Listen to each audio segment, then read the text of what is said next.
Hi, everyone. Happy Monday. Welcome to Facts and Two Cents. This is Petal. How are you all doing? Hope you are having a great start of the week.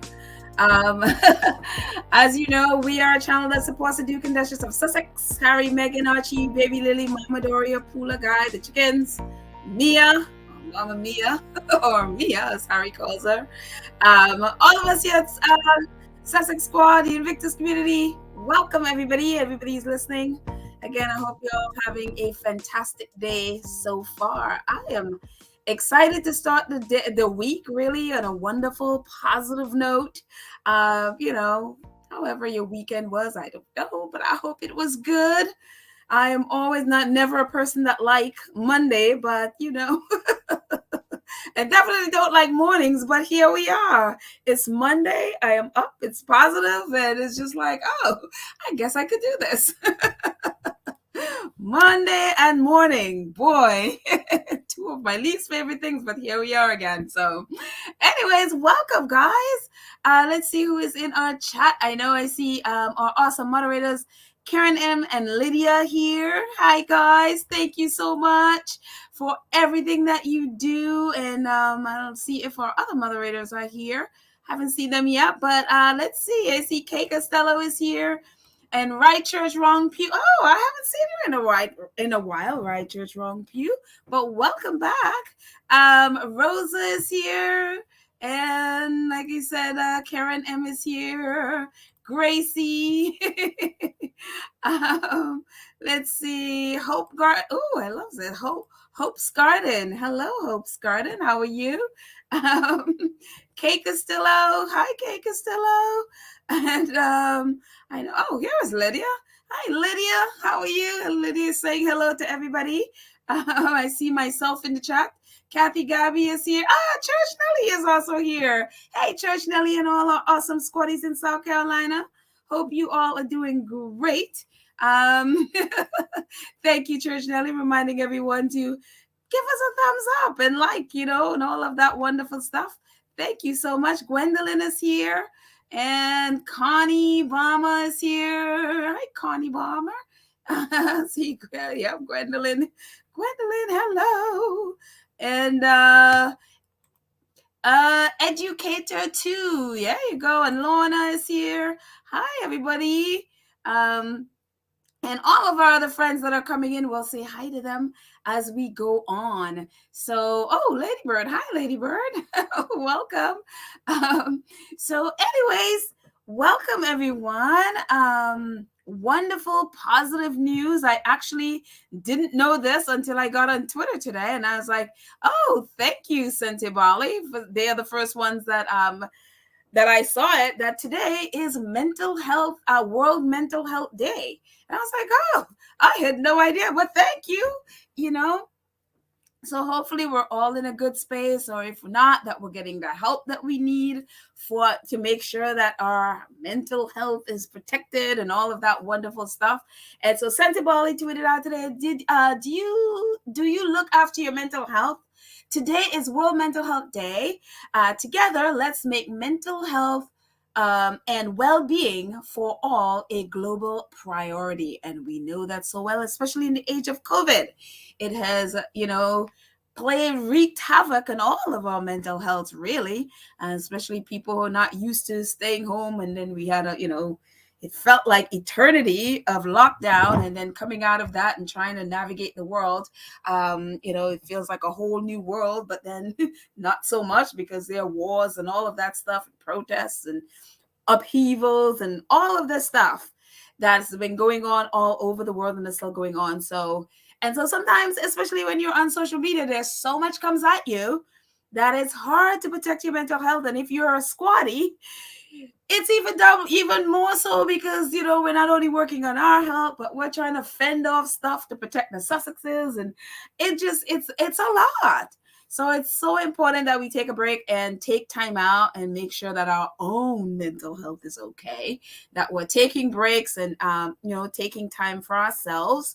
And so BetterUp, it's so funny, both of Harry's Charities and also his work with BetterUp, they're the first two that I saw about Mental Health Day, and I was like, oh, thank you, Prince Harry's associations, or so BetterUp tweeted this World Mental Health Day. We are sharing the state of our well-being through a BetterUp lens.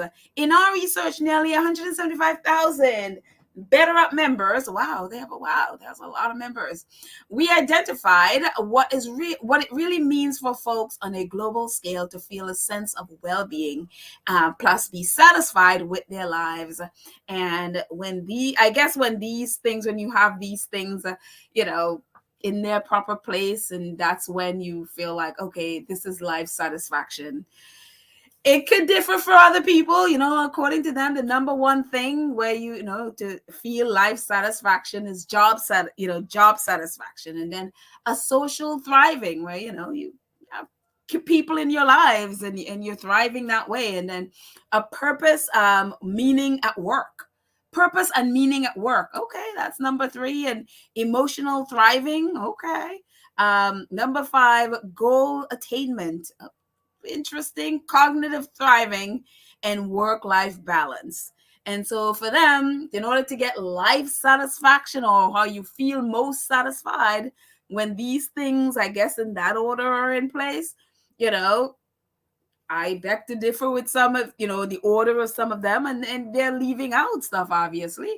Many would say their relationship with God, or their faith, that would go, probably the top. That would be my top, so not necessarily job satisfaction, but, and I would go maybe emotional thriving and social thriving, and the others come at the bottom, so however you look at this list and whatever it means for you, I think it's different for everybody, but I guess from their research, that's the order that they came up with. Again, we're all different and we need different things.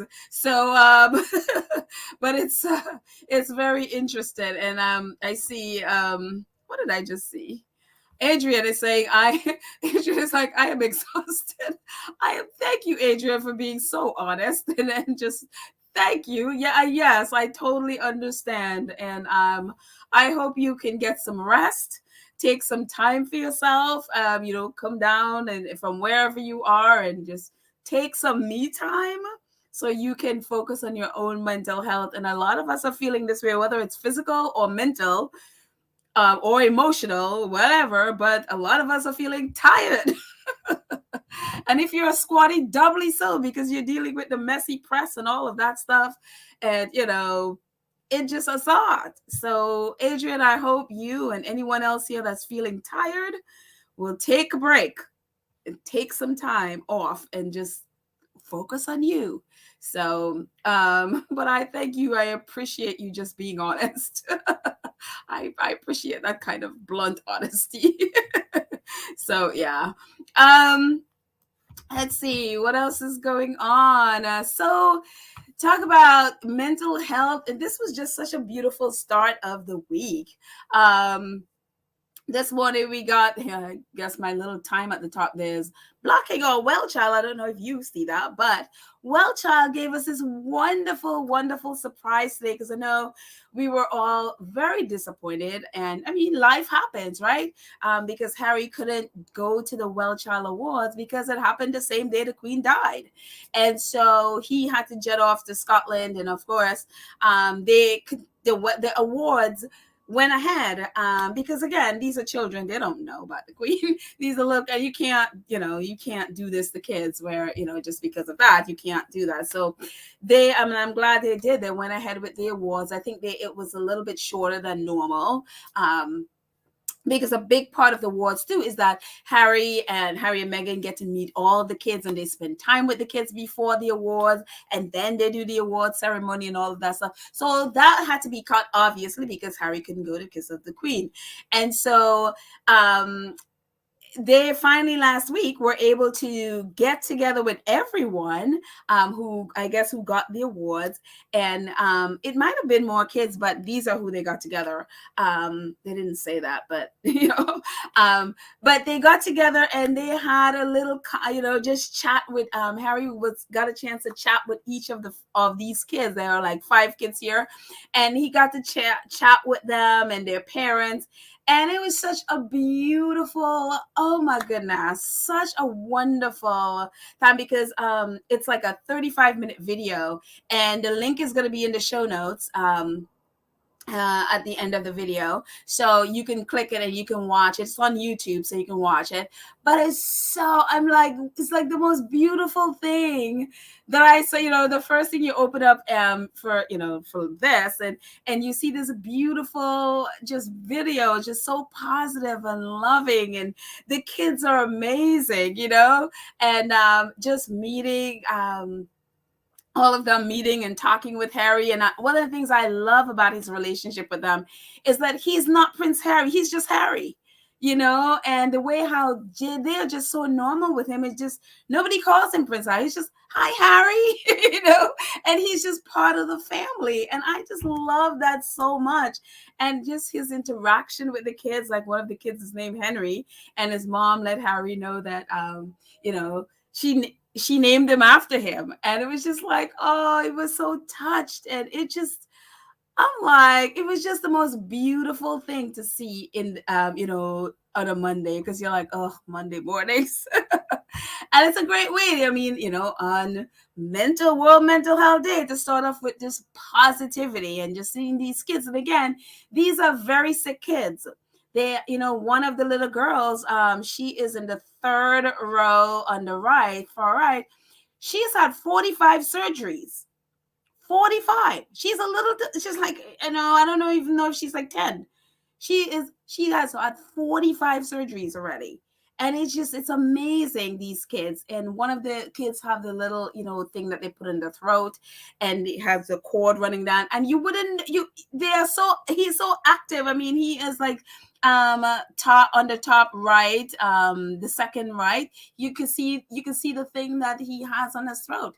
And if you didn't notice, if that was hidden in some way, you would never know he had it on, because he's so active. And just, I mean, these kids are, when you see them and you hear them, it's like you feel like, you know what, I don't have any problems. Because they're so resilient, and it's so wonderful.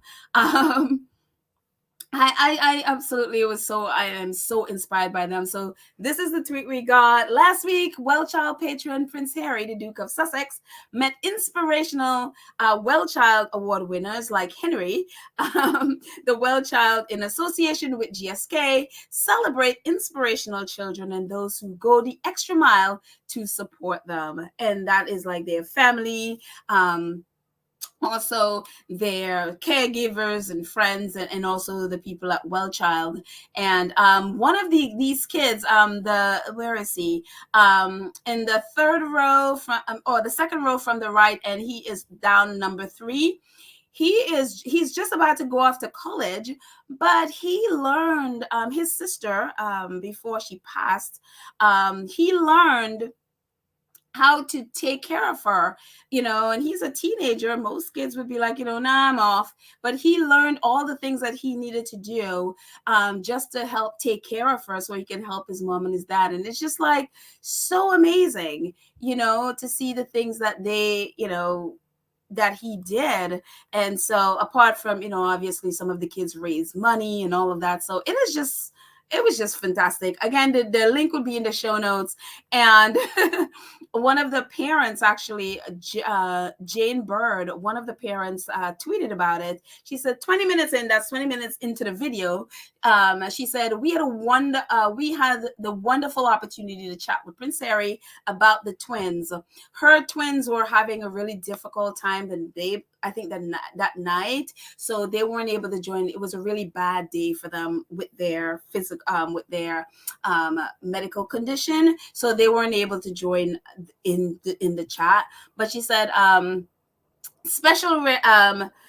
minutes in, we had a wonderful opportunity to chat with Prince Harry about the twins, a special recognition award, and how their illness has impacted their lives. And then her husband tweeted, both myself and Jane had the opportunity to speak with Harry about the battles, especially the boys have faced over the last 2.5 years, daily battles for treatment, battles to get the correct people to listen.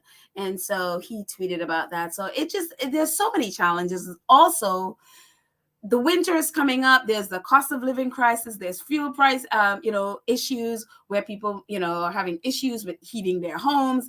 So it's going to be really hard for these families. So hopefully, more and more people will support WellChild that can be able to help them in turn, help these families, because it's going to be a brutal winter.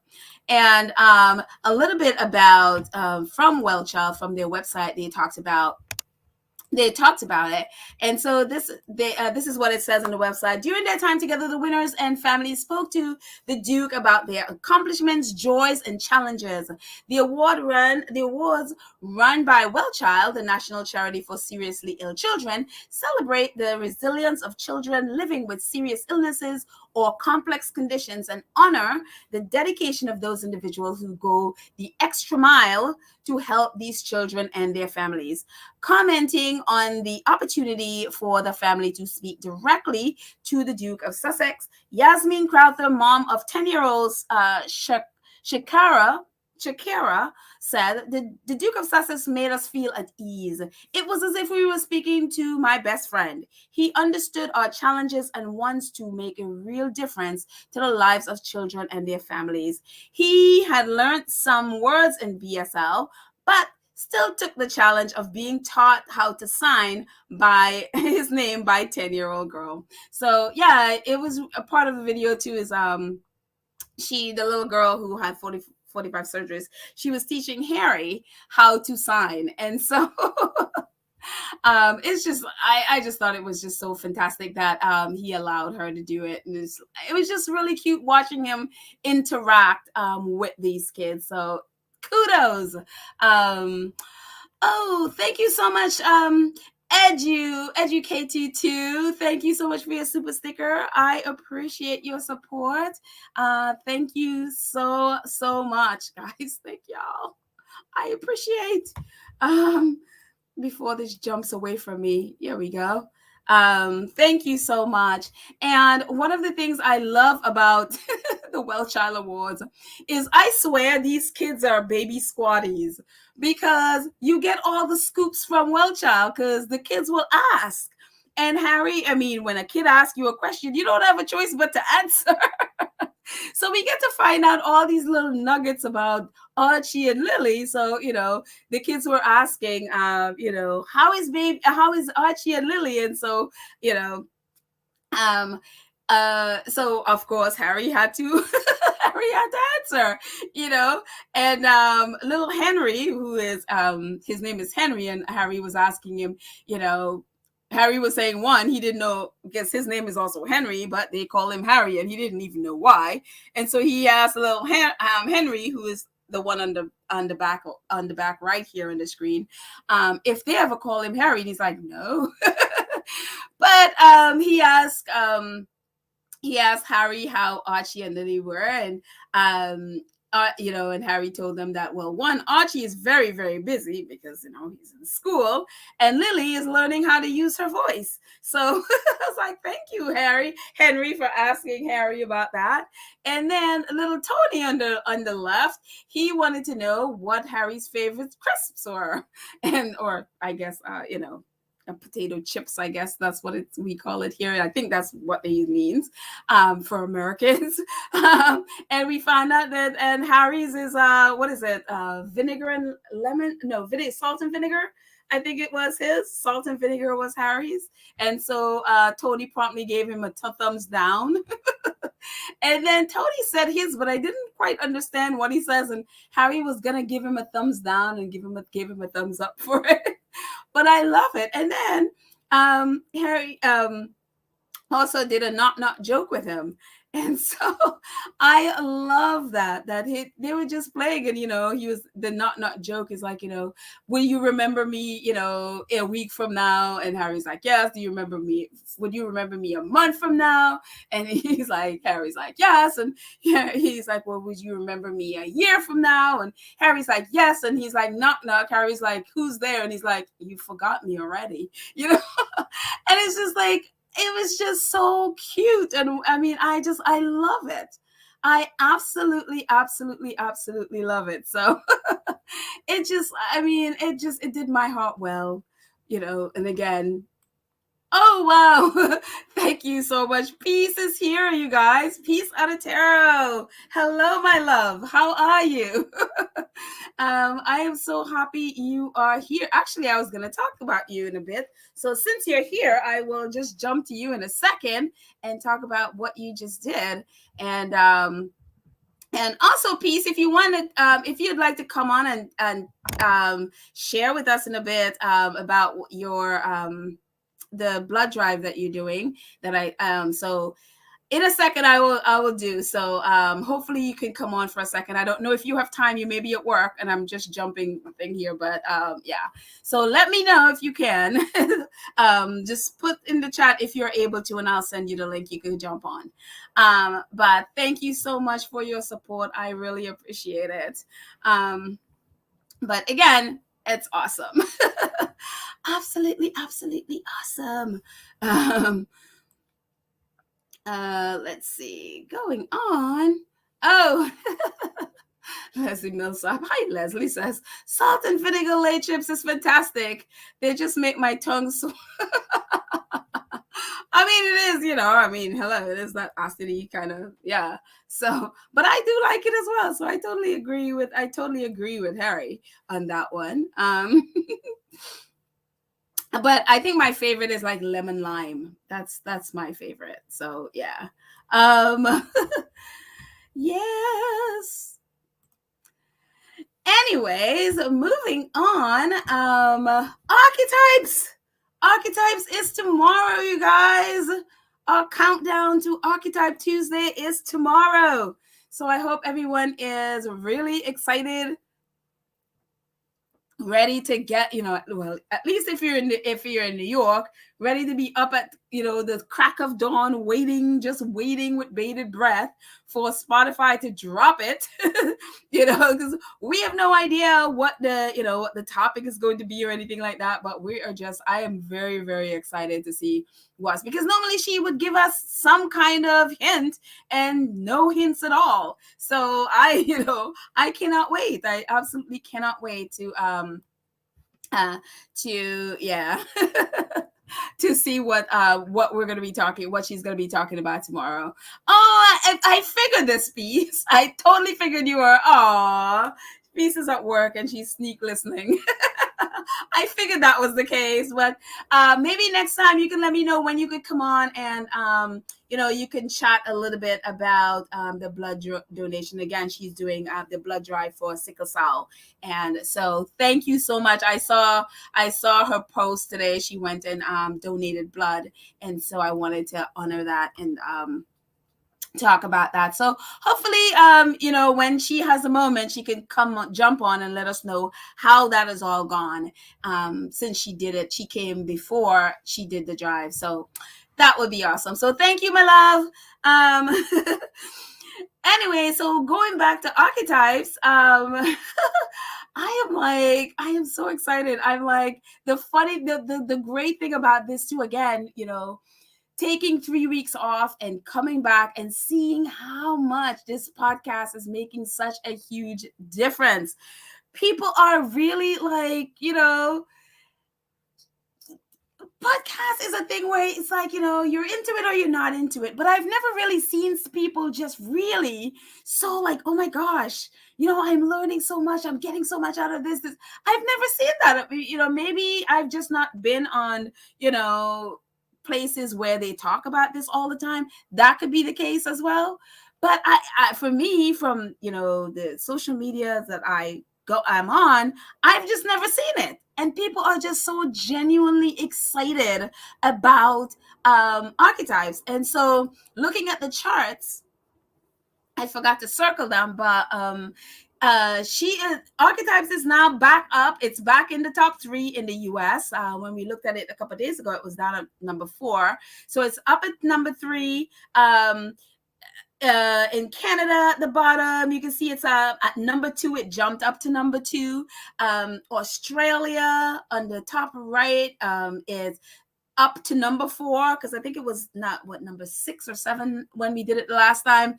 And then in UK, it's now up from 7, I think it was in the UK. It's now up to 4. And in New Zealand, you can see in the middle there, it is up to number 3. And so I'm telling you, this is this is just huge. It is so exciting to see. I am just so excited about this. And you can see Kim Kardashian's podcast is at the top. And I mentioned it the other day. I tried to watch this, tried to listen to it. This is intense. It is so intense. It involves a murder case, the case of Kevin Keith, and he is in prison for a murder that he said he didn't commit. And so she is trying to find the truth and trying to, get him off. And, however, and I couldn't finish it. It was so intense. I'm like, I think I'm going to have to take this in little bits and pieces, because that is, oh my goodness. After that, I literally had to watch a romantic comedy after that to just get my mind off it. And I tried to watch it listen to it at night, which was not the best thing. So I was like, okay, let me watch a romantic comedy to just change my mind, because I wouldn't be able to go to sleep. It was so intense, because they'd go into the the crime, the scene of the crime, and him and interviewing him in prison and talking about the case. It is just really, really, really intense.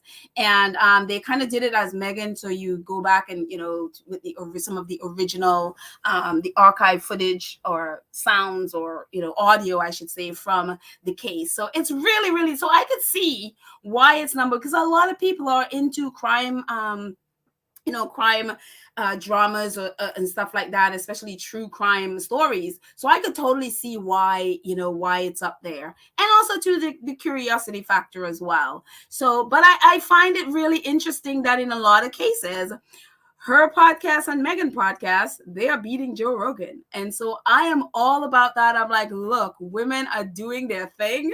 And I am just happy. Of course, I want Archetypes to be at number 1, but just the fact that 2 women, whatever you think about Kim Kardashian, whether you approve of her or not, I just love the fact that 2 women are up there and they are taking him down. And I just really, I am like, look,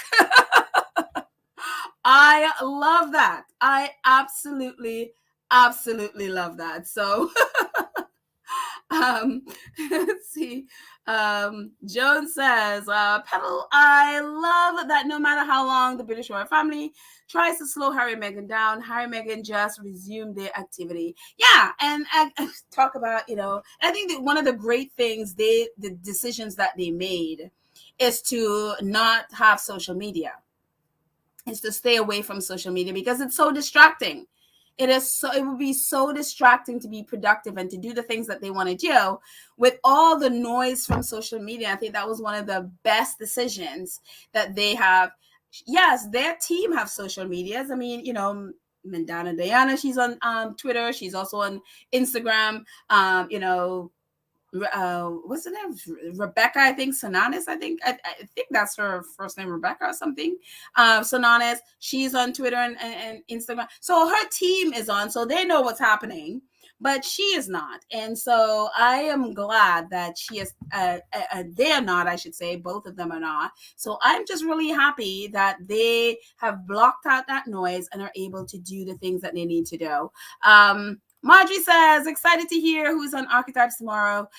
Not interested in Kim and what she's really has to say. That's fine. You don't have to. It's literally not for everyone. And again, whatever you think of, whatever the shenanigans with, her and the rest of her family, whatever you think of them, this is an important case. This is a man who is literally on trial. He is in prison and he is fighting something that, he said he's innocent. And so they're literally trying to piece it together. And I think that may be what the whole length of I don't know. And again, I only listened to a piece of it, but it's really intense. And it's an important case because, again, someone is fighting for their life. So again, and it's not for everybody in a lot of ways. So if you want to listen to it, listen. If not, it's not a big deal. But again, I am just happy to see two women knocking off Joe Rogan. I am like, yes. Lottie G, hey Lottie G, I'm so happy you could comment because I've been getting messages that some people can't comment, and I don't know why that happens with YouTube. I have no idea what happens. But Lottie says Archetypes podcast will soon be #1 in all countries. It was, and hopefully, well, not all countries, but some of the major markets, it was #1, and then it went on hiatus. So now that it's coming back up, with the next episode, hopefully it overtakes Kim Kardashian and it goes back where it belongs at #1. Let's see. Joyce, hey Joyce. Joyce says the podcast of Meghan and Kim are completely different, which makes it a good thing. They don't conflict. Yeah, absolutely. They're, talk about opposite ends of the spectrum, but they're both very, very important topics. It's not just nonsense, just do a podcast for podcast's sake. They're both really doing a service. And so I appreciate that. And, so I love it.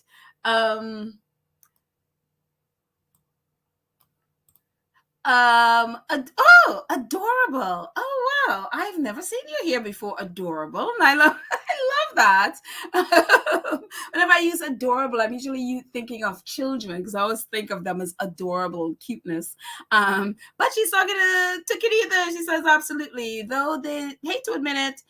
I'm sure they tried to force him to rethink during the funeral. When he stood by his wife, they foolishly went gaga. I'm assuming wanting Harry to come back to the UK, which has been the gossip and the nonsense. I'm like, people, it's been 2 years. Remember that grief cycle. Please get to that.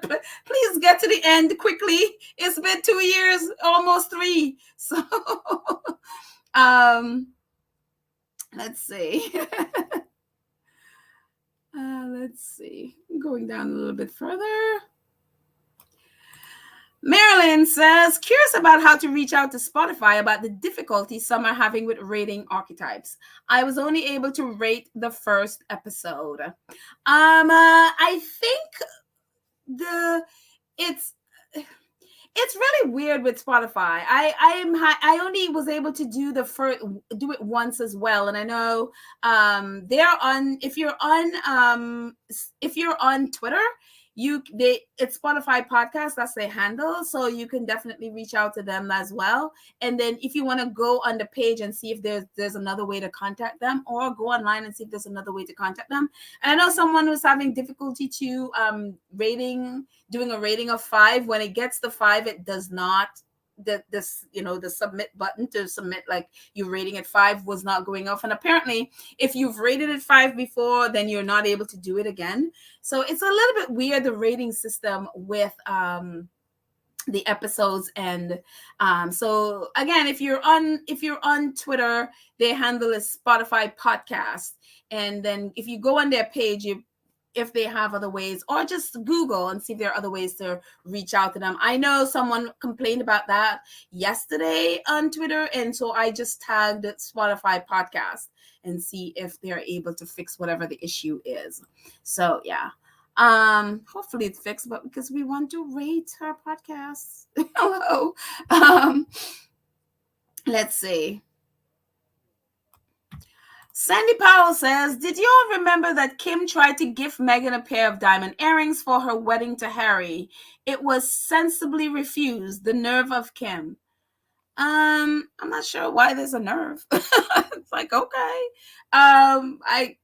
Maybe I see it differently. I'm not sure. I'm not sure why there would be an issue. I mean, I guess with the royal family, with I mean, but then again, if they can receive stuff from, the royal family in Saudi Arabia, these I mean, hello, that's if they I mean, they wear diamonds and stuff from the Saudi Arabian family, the one who that same family whose leader killed the reporter. So if they can receive stuff from him and all those very those shall we say, brutal leaders in the Middle East who are, always having human rights violations, if they can receive horses and diamonds and all of those things from them, then why wouldn't they receive something from Kim? She hasn't done any of those things. That would be a little bit, I don't know, snobbish, I would think, to say, to think, well, her diamonds is any different. I mean, unless Meghan said no or whatever, but I don't see what the issue would be there, because again, the royal family, they take gifts. Hello, Prince Charles is cashing a bag from this Bin Laden family. Kim hasn't done any of those things, no matter what you think of her family. Whatever you think of it, she hasn't done any of those things, and she's actually trying to do good things. Again, whatever you think of her. So to not accept stuff for me, that would just come across as snobbish. And so, unless, again, Meghan may not, that might not be your friend, and she probably, I don't know. I'd never heard the story before. So this is the first time I'm hearing this. So I see it, Sandy, I just see it very differently. And again, I've never judged the Kardashians. I just think people just, you live your life how you want to live your life. You make your choices. You want to make your choices. And I don't have to agree. But I've seen things in them that I was like, wow, if, especially what they do, their business, the fact that, how much they work. I'm like, honestly, if I had to choose between the Kardashians and their work ethics, especially, and the royal family, I'm going Kardashian. I am totally going Kardashian. At least they do stuff. Like, they, for me, are a better example of anything than the royal family. So that's where I stand on that one. So I'm like, at least the Kardashians do things, and they're capable of doing things. So that's where I stand on that one. Everyone could disagree. People are like, Petal, you're what? I'm like, yep, that's where I stand on that. Sash says, Petal, Harry said the dogs are their emotional support. Happy mental health day. Yes, he did. And that is so great. That is so, so many people have dogs for emotional support. And it has only taken me now as an adult to appreciate dogs. I grew up my whole life being afraid of dogs. One, because my uncle had 2 Doberman dogs and one bit me on the butt. And ever since, I have been afraid. So I didn't like dogs. Even little tiny dogs, I didn't like them at all. So now I like dogs. My roommate has a dog, so when I've lived with her, even though sometimes she barks at me for no reason, I'm now used to dogs. But only now am I understanding the kind of support that dogs give. And I am so happy that they have 3. And like Harry said, he has 5 kids. So between Lily and Archie and the 3 dogs, they have 5 kids. So it's wonderful. So yeah. But it's fantastic if you can have that kind of a support, and especially if you live alone. Yeah, that's really, having a dog really gives emotional support. And again, I grew up not liking them. So now I'm like, oh, I don't know if I want to own a dog, but I'm seeing the benefits of a dog. So yeah. But I would never forget like being bitten in the butt by that dog. Oh, that was scary.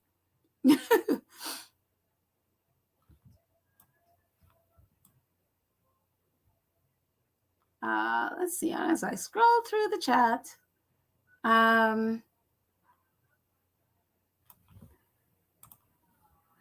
Kenny says, adorable. Did you see the photo of Charles walking down the stairs of Buckingham Palace and H&M walking, being him I believe that Charles spoke to H&M that night and they turned him down. I have no idea what you're talking about. I don't know. I is that a new picture that just came out? I have no idea. So she's talking to Adorable. So I don't know. Again, I just jumped into a conversation here, so I have no idea about. Is that a new picture, Kanitha? Let us know. V Thomas says, probably because she is just like the Saudi. Everything with Kim comes with a catch. Petal Meghan is not in Kim's crowd. They're users. Please don't. You don't know the Kardashians.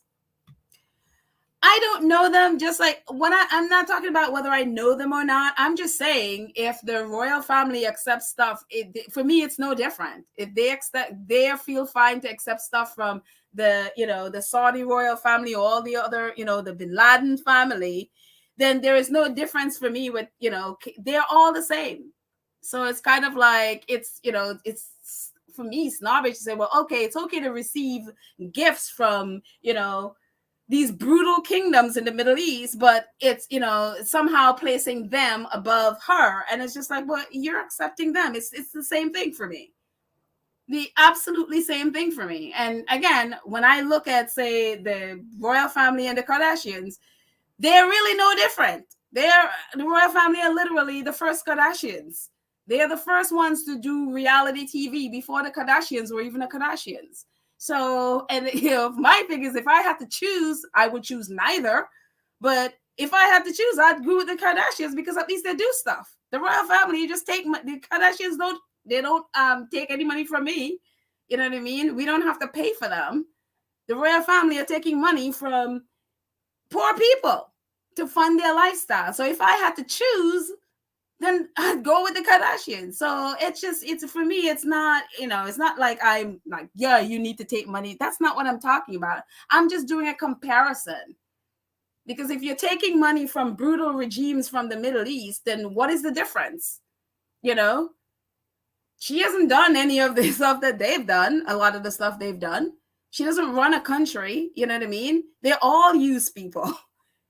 And so if you feel okay to take one from one, then what's the difference from taking, you know what I mean? So yeah. So that's kind of, I'm not, again, it's the first time I'm hearing that story. I'd never heard of it before. But again, if I had to compare, I'd go Kardashian instead of the royal family. At least we don't have to pay for them. So that's how I am with that. Again, you don't have to agree.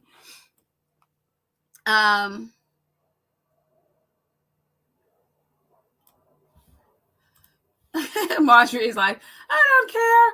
I'm not interested in me to pay attention. That's fine. You don't have to. I didn't want this to become a Kardashian issue. But moving on, let's just move on from this because that's not the point of this podcast. Talking Kardashians is not the point of this podcast. Anyways, moving on. In the society and culture section, Meghan has been number one since it started, and it has remained there, number one in the UK and the US. So awesome. Hopefully it keeps staying right there. So whatever it is tomorrow, we are very excited. And I know we did a poll.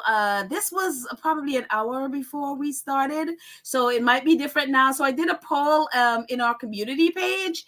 And so about what the topics could possibly be tomorrow. Of course, we have no idea. So right now we have angry Black women leading at 30. Leading at 38%. Something else other than what's on here, and 36%, and then gold digger at 19%. And the W and the S words at 4%, and cougar at 3%. So we'll see. It'll be very interesting to see if she picks one of these for tomorrow. But someone else had said that they think the angry Black woman would be the final episode because it's, that would be, and I could totally see that as well. I could totally see that being the final episode. But who knows? Maybe she'll talk about it. Maybe she'll talk about one of these. So it'll be very interesting. And then after that, we can, if she doesn't give us a hint for the following podcast, we could do another one and guess. So I love this. So cool beans. Archetype Tuesday tomorrow. Let's see. Charities says, oh, she's talking to, I keep jumping into these conversations. Nobody's talking to me. You're just talking to each other and I'm jumping into your conversations. She was just showing up.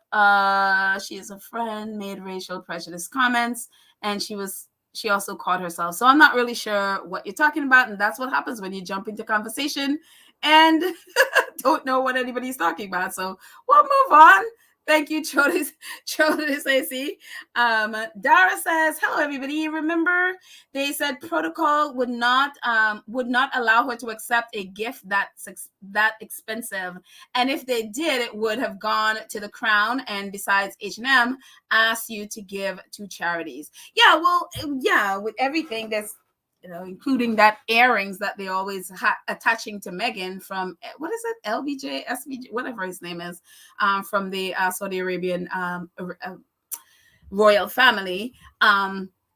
They are always trying to attack Meghan over that because just after that earring was given, then he was attached to the murder of the journalist.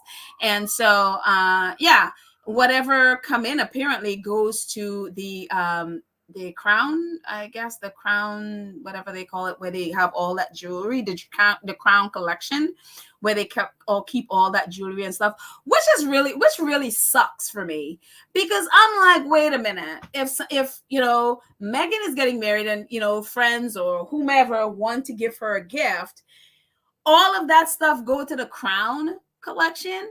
And then so they get to keep all that stuff, and the person who it goes to, who it was supposed to go to, never get it. They can only borrow it and then give it back to them. So then the royal family ends up with all that valuable, and the person who it was donated or given to don't get it. And I'm like, that just is so wrong to me. That is just so wrong. That's why for me, that's like, how come you could get the benefit of it? How come it belongs to you and nobody else can own it? But that's how they end up with all that, all that riches. I'm just thinking it's completely unfair that stuff like that should go to the Crown. Unreal. I don't know. That's just me.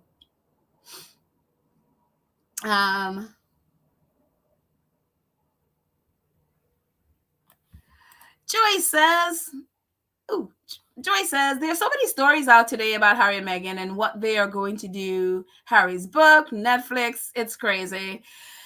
It's all lies. They have no idea. It's just speculation upon speculation upon speculation. Harry and Meghan have not talked about it, nor has Netflix or talked about it. So anything you see until there's word from Netflix or word from Harry and Meghan, it's all speculation. So there really is no news. It's just gossip, and they keep making up stories and then contradicting the stories. And so to generate news, and usually negative news. So it's really not a lot of stories. It's the same story. They're just making stuff up. And so I would say until you hear from Harry and Meghan, it's just ignore it. It's nonsense. It's absolute nonsense. Because you'll hear like, oh, Harry's he's doing extensive rewriting of the book, and then today you hear, oh no, they're not, or changing the Netflix docu-series, which Meghan talked about that before. And then today it's no, they're not doing any extensive rewrites. It's gonna be, it's gonna be coming out. It's just speculation. So I would just completely ignore it. Kenita says that it's not a new photo. It happened when they were in the UK for the funeral. I think it was Baron who showed us the photo. Oh, okay. Yeah, I don't know. Very interesting. Very, very interesting. It'd be very, very interesting to see how our Harry and Meghan ends up with, with Charles and their relationship and the titles and all of that stuff, when all of that stuff is decided, whether he takes this title away or not. It'll be very interesting to see the decisions that are made there. Very, very interesting. Which probably, they probably wouldn't do anything until the June when they're thinking when, Charles is officially king. So who knows?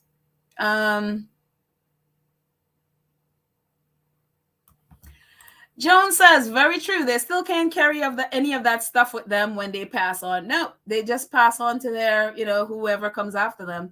That's right. No matter how much jewelry and stuff they have or steal, just be real. They're not taking it with them. But they get the benefit of it while they're alive, while other people suffer, usually. B10 Power says, but if someone who owns property dies and does not have a will or is not fought for by a relative, it goes to the Duchy of Cornwall. That is very true. That is very true. A lot of people live on duchy land, and they can own the house, they don't own the land. So it's really weird how that is. And yeah, if they don't have a will or whatever, it goes right back to Prince William, because Prince Charles was the Prince Charles was the owner, I guess, of the Duchy of Cornwall, and now it's Prince William. Yeah, it's a really horrible thing that they've done with that stuff. Really, really horrible that people can't that they don't own the land. Like, you can put a house on the land, but you don't own the. It's really ridiculous. And I don't understand why that's allowed. I don't understand it. And nobody says anything. Wendy says, any updates on the new lawsuit from Prince Harry? No. Someone was saying they don't think anything's going to happen until next year at least. Or was it 2024? Something like that. Because I guess getting something like this through the courts is very, very slow, apparently. So don't expect anything for quite a while with this. We're still waiting. I mean, how many months it's been? We're still waiting on the Harry's lawsuit against Home Office and Ravak and all that stuff. We're still waiting. I'm like, why? All of it takes really, really long. And I think the same thing in the US as well, because I mean, Meghan's sister brought a case against her, and it's, they had, it's not going to be, if they end up going to court, it's not going to be until next year, in the fall. So it's just anything going through the court system, it just takes forever. So yeah. Sylvia says, remember Harry and Meghan said they create the news, not report the news. The media, TV, and print are awful jokes. This is absolutely true. And talk about perfectly said. Yeah, they create news, and then when they create the news, then the next week they'll come and they'll be like, oh, but sources said this isn't true, just to create more news. They just make stuff up and present it as fact, and it just, yeah. It's unreal. The British press. I have never ever in my life come across anything like that. I just didn't even know people who claim to be journalists could do stuff like this and get away with it. But that's just the norm there. Kim Coates, hi Kim, says, why all the speculations about Harry and Meghan and Harry? Don't these rotorats have a new Fab Four to write about? No, they're boring. That's just the fact. That's why they keep going after Harry and Meghan, because everything they have there they're boring. So that's just the truth. So anyways, moving on, let's just move on and see what else we have to talk about. I guess staying on the same topic, we've talked about this before, and I've read this here before, and it's something that, talk about all the speculations and the nonsense going on, with the reporting for the Sussexes. And it's something that I've had to go back and remind myself all the time why all of this stuff is happening.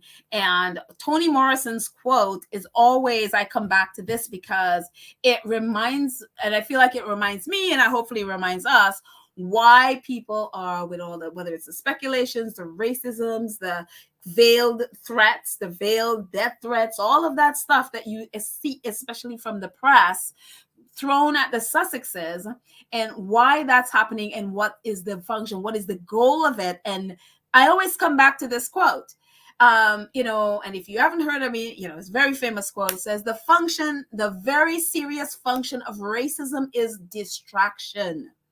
It keeps you from doing your work. It keeps you explaining over and over again your reason for being. Somebody says you have no language, and you spend 20 years proving that you do. Somebody says your head isn't shaped properly, so you have scientists working on the fact that it is. Somebody says you have no art, so you dredge that up. Somebody says you have no kingdom, so you dredge that up. None of this is necessary. There will always be one more thing. And I always come back to this because, and one of the reasons I'm really happy again that the Sussexes do not have social media is because, stuff like, for example, I just pulled this one out of the millions that they throw at, the Sussexes. There'll always be one more thing. And that's the thing with racism. You will never reach the goal. You'll never get the goal. Why? Because they always keep moving the goalposts. There's always going to be one more thing why you will never reach that perfect standard that they can't reach themselves, but they put there for Black people, especially Black and people of color. This impossible standard that they put out there that we're supposed to reach. And if we only reach that, then they will accept us, and then they will no longer be racist. The problem is, they will never reach it. Why? Because they'll keep moving the goalposts. Because the point is, they just want to be racist. And that's just the bottom line of all of it. They want to be racist. And so I love this because what Toni Morrison said, because the point of it is they simply want to distract you from doing what you need to be doing. They know that we are a threat to whatever it is they're doing. We are better in a lot of ways. Especially in this situation, they know they can't measure up. They know the Sussexes are so far beyond anything the royal family can do. That is why they cannot leave the Sussexes alone. And they just, instead of focusing on people in California, they're focusing on Montecito. It's like, what they know that whatever Harry and Meghan are doing is so much more interesting. It's so much better. It has so much more heart. So they're doing everything in their power to distract the Sussexes. So have the Sussexes focus on them, to focus on all the things that they're throwing at them. I mean, one of those things was, look at, say, the house. Talk about one more thing, in the beginning, before the Sussexes moved, it was, the Sussexes moved into Frogmore. It was, oh my gosh, I can't believe they're taking taxpayer money and spending 2.4 million pounds of taxpayer money on Frogmore. And we know the whole thing, how they use that to hit the Sussexes over the head hourly, really. If they could have destroyed them over this supposed taxpayer funds for Frogmore, they would have done it. So what did the Sussexes do? They left. They moved. They got their own house. And then, all of a sudden, and then they paid back money to Frogmore, and all of a sudden, it stops being about Frogmore. Then it became about, that one more thing. They have this house in California, this $14.7 million house. And then it came about the 12 bathrooms. They couldn't stop talking about the $14 million house and 12 bathrooms. And it was all about the 12, the house. And it was all about the cost. And then it was all about the property. Then it was all about all of those things. And then all of a sudden, that's not getting the traction that it was once getting. And people all of a sudden didn't care that the Sussexes were in a $14.7 million house.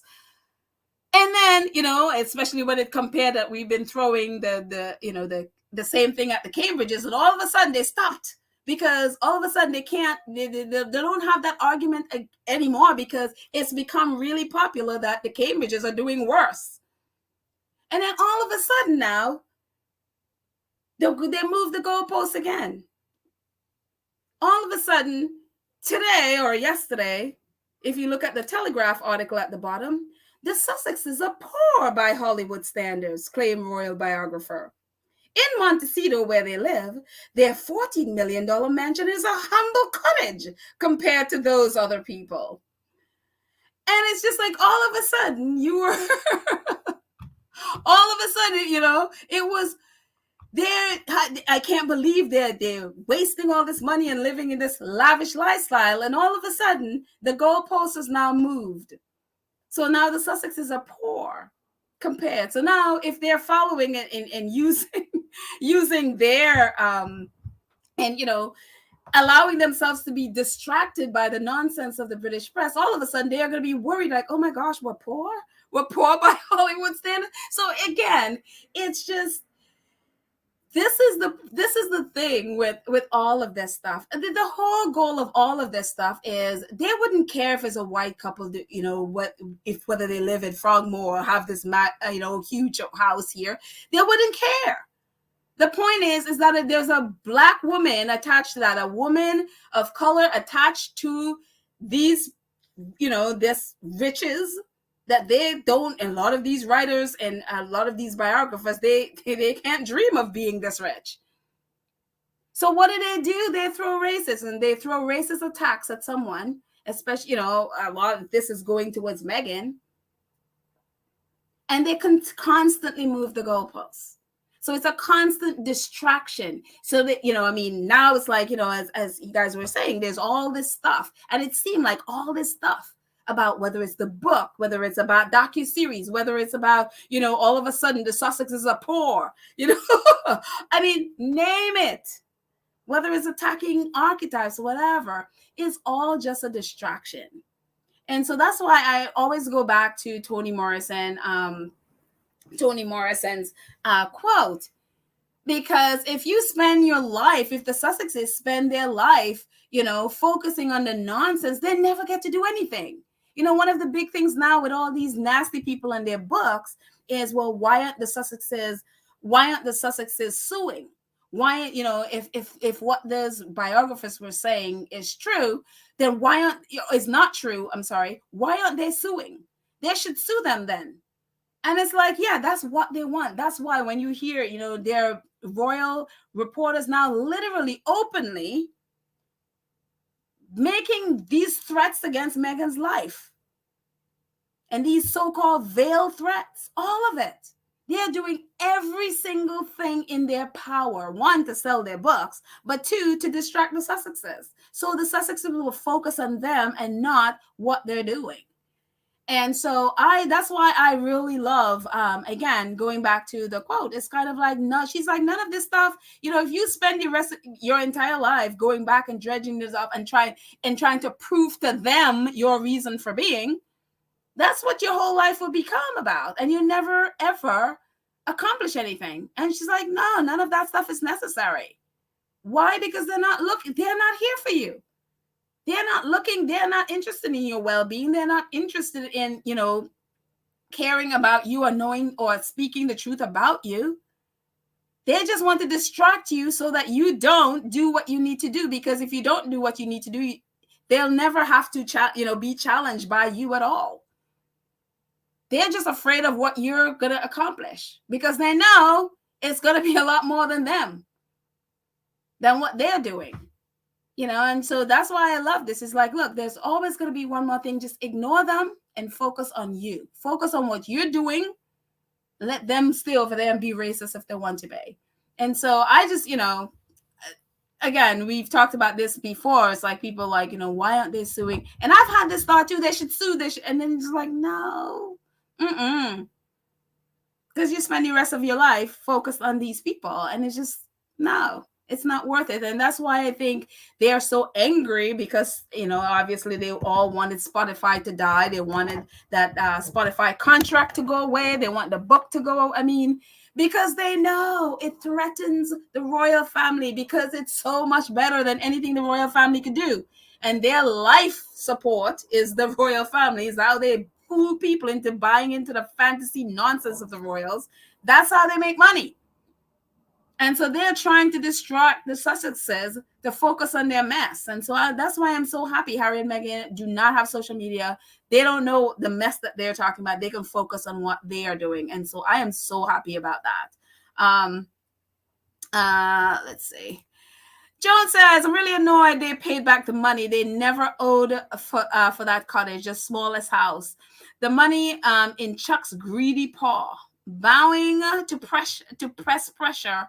Always one more thing, spot on. Yeah, I mean, I don't know if they're gonna keep the house, if they're gonna stay with the house or not. But if they let go of the house, I hope they get their money back. I sure hope they got their money back. So I don't know. I wouldn't have paid for it either. So, but I think some of it was just like they just didn't want to deal with that whole thing. They just wanted them off their back. And I think probably part of it was probably thinking if we paid back, then they would leave us alone. And I could understand that thinking too. But obviously they haven't. Again, it's the one more thing. It's the one more thing. And so, yeah. Let's see. Dara says, when whoever's finances Samantha realized that Harry and Meghan are not going to lie and will name names if they push them to appear and be sworn into the court, her case will mysteriously drop. Who knows how that stuff would go, right? I mean, I can't believe they allowed this thing to go on. That's, again, it's the same thing with the Daily Mail case with Meghan. I don't understand why I'm not a judge, but I don't understand why they allowed this thing. This should have been dismissed forever, but who knows? I honestly don't understand. Let's see. Sylvia says, Lydia, did you see on Twitter that what an anchor from Australia bought a red blouse like the one Meghan wore to the One World and posed with her male co-anchor and asked who posed better? She deleted the tweet. These people are sick. I swear, I'm telling you, there is a huge problem with reporters, especially white middle-aged reporters in the UK and the Australia. There are a couple or two or three from GB News that are black who cloud chasing reporters who are doing the same, doing the same. And so, but the majority are, 95% are white middle-aged, 30 something to 60 something, whatever, women who like, I don't even understand. Like, I don't even understand that they even understand the word professionalism and what journalists are supposed to be doing. It is really, really, like, you see some of the things these people either say on television or write, and you're like, it is unreal. It's unbelievable, some of the things that they do. And so I'm not shocked with this at all. I mean, it's sick. It is really, really sick. It's like, I would think if I'm in that situation and I realize, like, okay, just about every single person is attacking or going after the same person, one woman, and we're all like, somewhere somebody's like, okay, this isn't right. And it seems like they're in this echo chamber that nobody in that environment could be like, no, this is not right. We need to stop. It's unbelievable.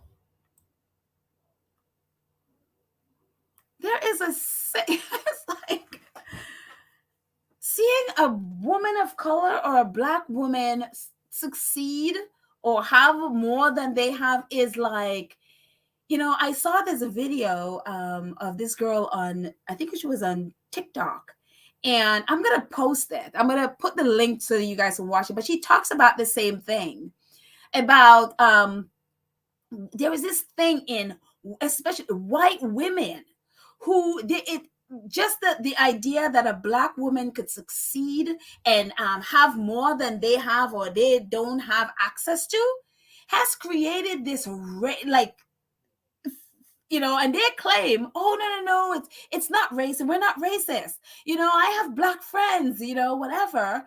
And they would never acknowledge the fact that it's just pure racism and jealousy, that they are doing the most to take down black women who have more than do, and it's unreal to see some of the things that they do, and there's some of the things that they post, and they will swear to you that is not racist. Somehow it's the person's behavior. It has nothing to do with the fact that jealousy and racism is the root of what they're doing. It's unbelievable. And it's also, honestly, very scary to look at. Really, really scary to look at.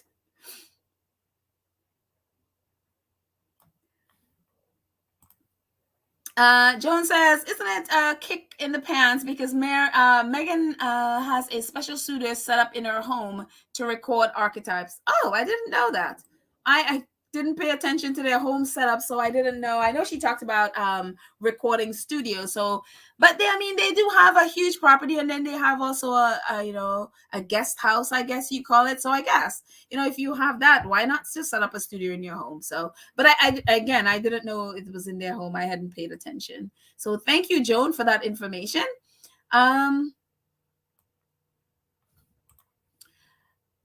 Joyce, going back and forth from Joyce to Joan and Joyce. The money is freedom. That is why Netflix and Spotify is such a thing for the media to continue to go after them. Meghan didn't want to give up the status of the Margaret didn't want to give up the status of the money. That's why she didn't. I'm not sure I understand what you're talking about.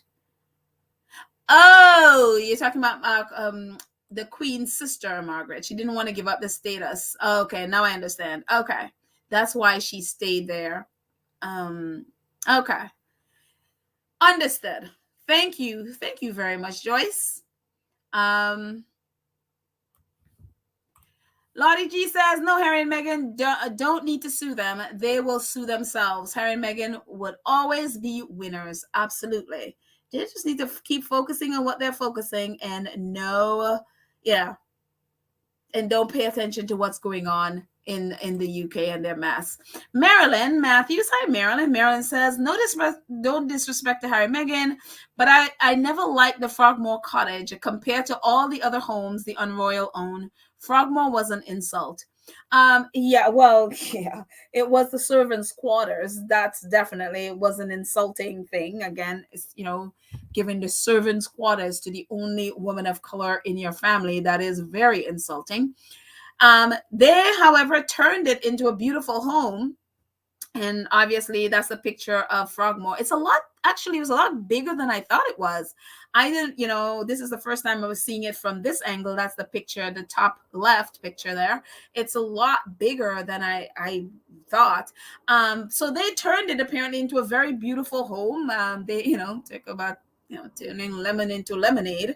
They turned it into a beautiful home and a beautiful property but yeah, it was definitely insulting, and especially, if reports are true that they had were, apparently, who knows if it's true, they thought about a suite of rooms at Windsor, and the Queen gave, according to her courtier, said, oh no, she gave them a home at the end of her garden. Yeah, the servants' quarters at the end of the garden. Yes. But of course, they don't see anything wrong with that at all because, there's no racism there. So, honestly. Yes.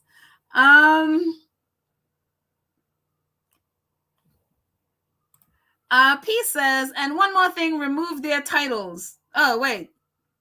Remove whose titles?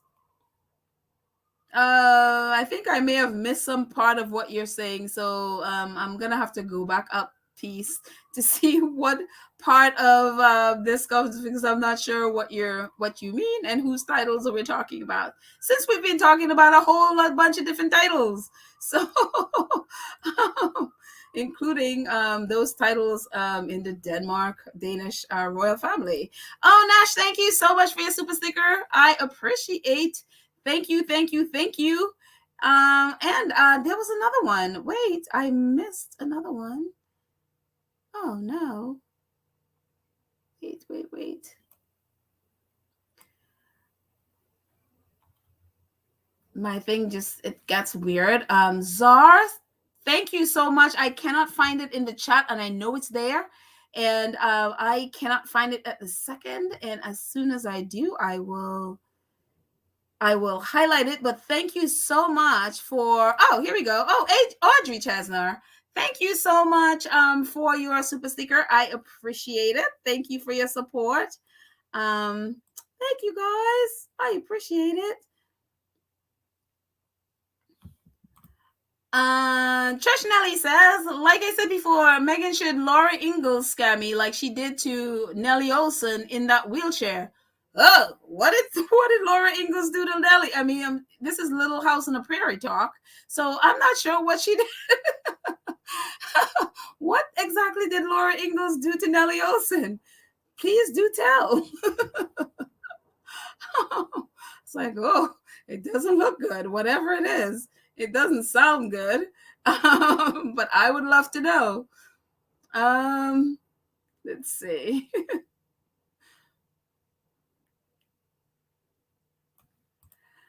Mad World. Hello, Mad World. Mad World talking to Lydia. She says, exactly, Lydia. Once these people are getting sued, they might back off. David Beckham used to sue if you print lies about him or telling lies. Yeah, I mean, look, when you sue, especially in the British court, I mean, it's so expensive to sue, and then it takes so long. So you want to make sure if you're suing that it does bet you're gonna get something out of it.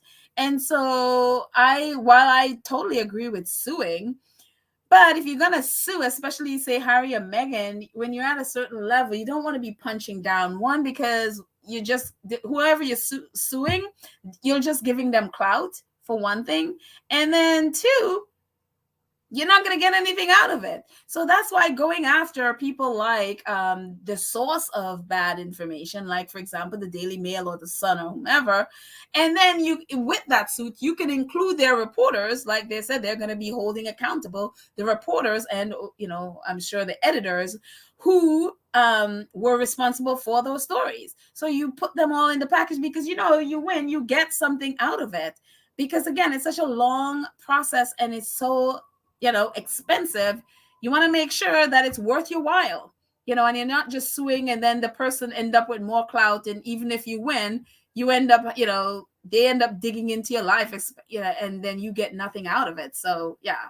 But, again, even with suing, it's like, you don't want to spend the rest of your life focused on suing people. Eventually the more stuff you do, the people that are for you, they're going to appreciate the stuff that you use. There are always going to be people that are going to be against you. And so, yeah, Lydia says, but I agree, you can't address every lie and address them. But some things they should set attorney on them. For example, an example is TM and his other kids. Thomas Markle. It's so complicated because, especially, I could totally see them, basically setting your attorney. But then again, it's like suing your father. It must be so. I can't imagine suing my dad. It just, it's one of those things you're like, I'd rather just walk away, put up that wall and never see you again than, dragging a parent into, it is hard. And so I could totally understand her just, okay, no, we're just gonna put up boundaries where you can't come and you stay over there and do whatever you need to do. And I'm just gonna ignore you. But yeah, it's so complicated with families. But I totally get that.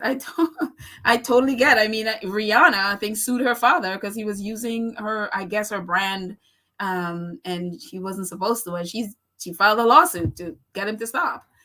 So sometimes you got to do what you got to do. Moving on from this, let's see what else we got here. Oh, the Daily Mail, the Prince Charles, as we know, Prince Charles has his Daily Mail editor, who is now his press secretary, And so what they're trying to do now is like, is King right to cut price of coronation? So what they're trying to do is like Prince Charles is like, oh no, I want to do my coronation, but I want to cut it down from I think 8,000 guests to 2,000, and I want to cut the time from I think how many hours to 2 hours or something like that. And so now it's like the press, the Daily Mail is now, well, should he do that? And their argument is that it's going to be robbing the country of a coronation. It's going to be once in a lifetime thing. So what they're doing is exactly what they did the other day with the taking Camilla, the queen consort, taking the consort of her name and trying to act as if that's the press wants it and not Buckingham Palace, and the press has to convince Buckingham Palace to take off the consort name. It's the same narrative. It's the same thing they're doing here, where it's kind of like, the palace is sort of hinting like, oh, we want to cut, but the press is like, no, don't cut it. The nation needs it. The nation needs a big, coronation, and it will benefit the nation just like the Jubilee benefit the nation. It'll be a once in a lifetime thing. So what? There are people starving. So what that people can't afford to feed their families? So what that they can't afford to feed their homes? To heat their homes? We need a coronation. So this is the sort of like the thing they're trying to pull right now, to pretend that Buckingham Palace, they're so cost cutting, but the press is the one that wants them, and they have to convince Buckingham Palace so that when the coronation happened and it's a big grand thing, it's going to be like, oh no, but it wasn't what the Buckingham Palace wanted at all. It was what the press and the people wanted. It's the same thing they're pulling. It's the same nonsense they're pulling. So it's just like, are you really trying to? Yeah. And again, look at the paper that they're using to pull this scam on people. Peter Hunt is like, the security bill alone, just one of the many costs of the cut price coronation will run millions of pounds. Yeah, you think? And again, Charles's press secretary is from the Daily Mail, former editor, and this is the paper that they're using, the Daily Mail, to try to con people into having a full-scale coronation. I hope the people of the UK protest against this. Probably not. Maybe y'all want a full-scale coronation, but what they're trying to do again is, trick people into doing it. Unreal. And moving on. So I find, I don't normally do stories like this, and it's but because they're going after Netflix, of course, so I decided to do this. But Netflix, as you know, they're doing The Crown. It's going to come out next month. One of the stories that they're going to be putting, they actually cast the actress that's her. Well, actually, let me take off the banner. And if you haven't subscribed, go ahead and do what the scrolly thing said.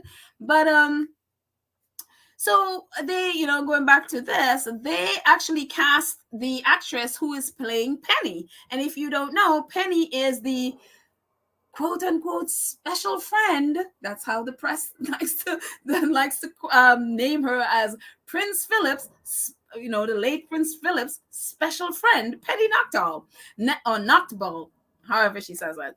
And so they are going to be doing the story. And of course, the actress in the circle at where you see Prince Philip and Penny, with those horse things, she is actually going to be playing Penny.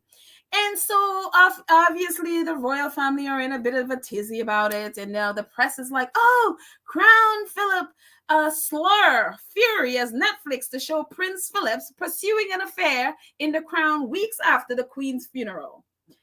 And it's like what Prince Harry was saying. Prince Harry was like, I'm much more comfortable with what Netflix is doing than the British press, who claim what they're doing is, news.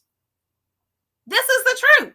What is Netflix? I mean, the press, especially the Daily Mail, they have been hinting at this forever. They've literally it seemed like they were blackmailing the royal family to include Penny in the service.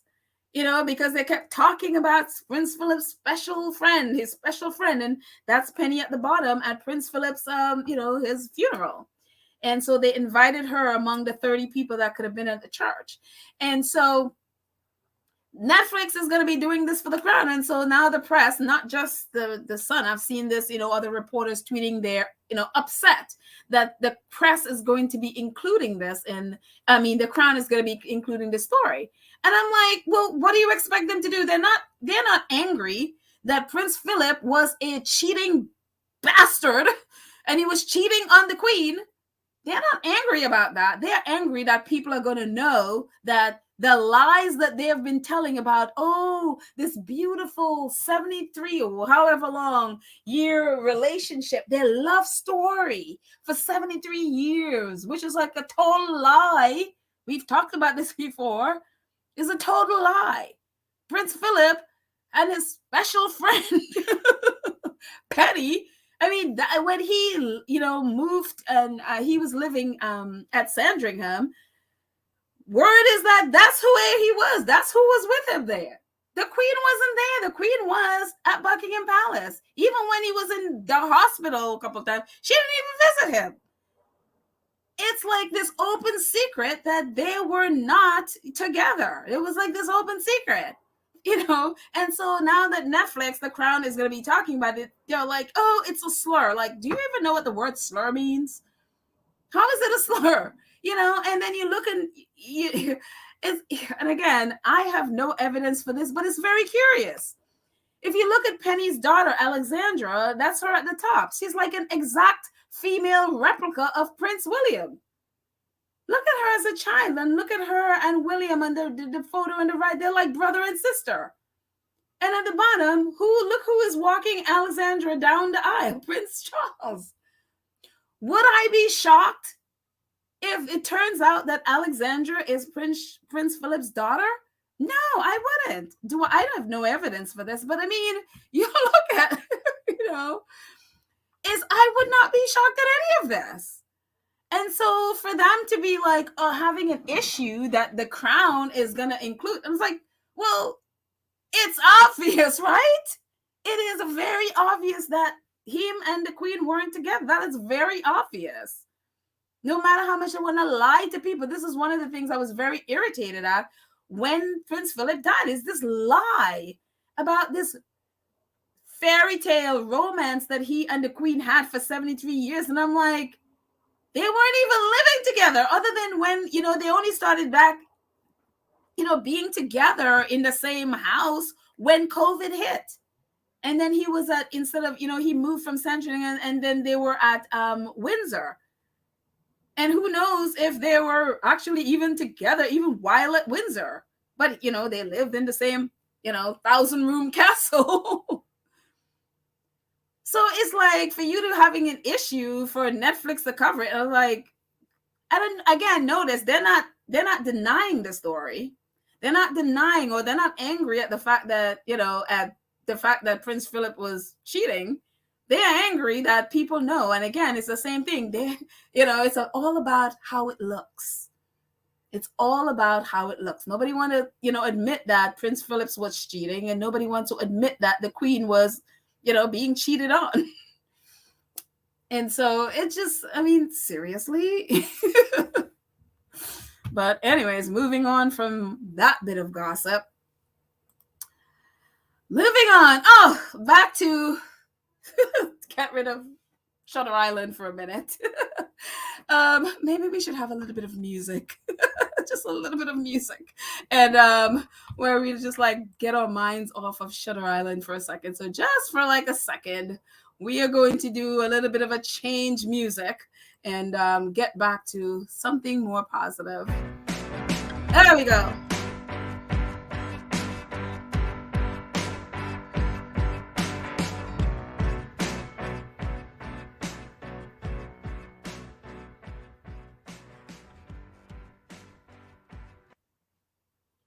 Okay, that was a little bit of a bad fade there, but okay. So to positive. This is what I was talking about Peace. So happy. I don't know if she's still listening. She might have gone back to work. But Peace today posted this. She says, my mission is accomplished. Today, I have donated my special RO blood and someone with sickle cell disease will be the recipient. So that was her donating her blood today. And so hopefully, you know, I'm sure it will help someone who need it, and hopefully, sometime in the future, shortly, Peace will be able to jump back on and let us know how that blood drive went. So kudos to Peace. Thank you so much for that, and that will go out to help someone. Church Nelly. Church Nelly says I gave blood, but moonshine came out instead.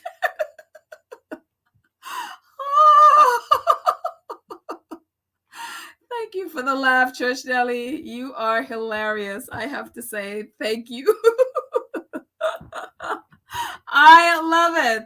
And finally, for no reason at all, for no reason other than the fact that people are convinced that Harry is so absolutely miserable in California, and he just needs to go back to the misery of the UK and live under his brother's thumb and be, yelled at by his father and live it, and whatever it is those courtiers do to him, he needs that because he's so miserable in California. I present to you our misery, our very much miserable prince. I just love it. I'd never seen the photo on the left before with them in South Africa. And I just love it. It's just so adorable. And I mean, look at how Harry, whatever Meghan is doing for his skin, I'm like, can I just have that too? I'm like, look at him. So UK people who are convinced Harry's miserable, sorry. You're not getting him back. We're keeping him. So there. And again, for no reason other than I'm like, I just love these pictures, and also I just want to rub it in their faces. So there. Anyways, I'm gonna jump into chat for a few minutes before we end. And let's see. Marilyn says photos never showed love between Elizabeth and Philip. They seem more like friends, and I believe Philip will includes payments to other love children.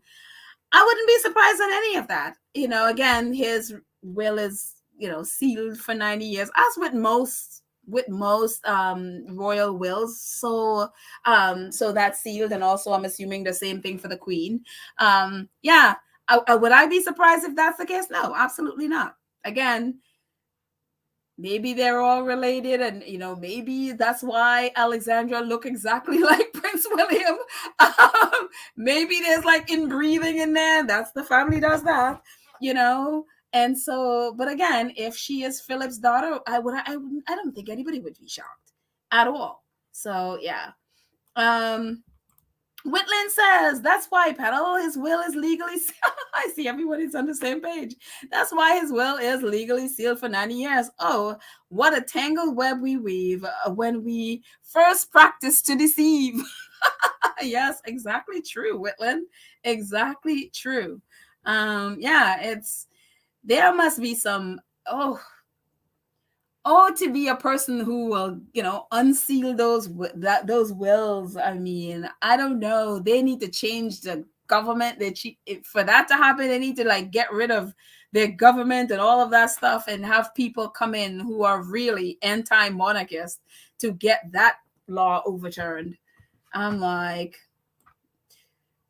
the idea that they could for 90 years, nobody knows, because then when you seal the will, you never know how much money they actually have. And so it's ridiculous. I mean, I don't know in the UK. I don't think other people in the UK have their will sealed. I have maybe our Kenitha, you guys could tell me if that's the norm in the UK, but I don't think it is. I don't think it is that other people could just seal their will and they can just seal theirs for 90 years. And that's very wrong and very unfair. And for a government institution, it's supposed to be, transparency. So I don't know why people don't fight this. Let's see. Robert. Hi, Robert Collins. Robert says, hey, Pedal and fellow squaddies, joining in from Rome on the live. I just listened up to Harry calling to WellChild families and volunteers. I'm in tears. Oh, at Harry for kingship. I'm telling you, it is hard to not be in tears, isn't it, Robert? It is so hot. It's so heartwarming. So if you haven't listened to it, I'm going to put it in the show notes so that way you can watch it. So heartwarming. Please do yourself a favor and watch that, WellChild. So enjoy your time, Robert, hanging out at the bar, having some Martinellis for me. That would be awesome. Sending love to you, to Rome. Let's see.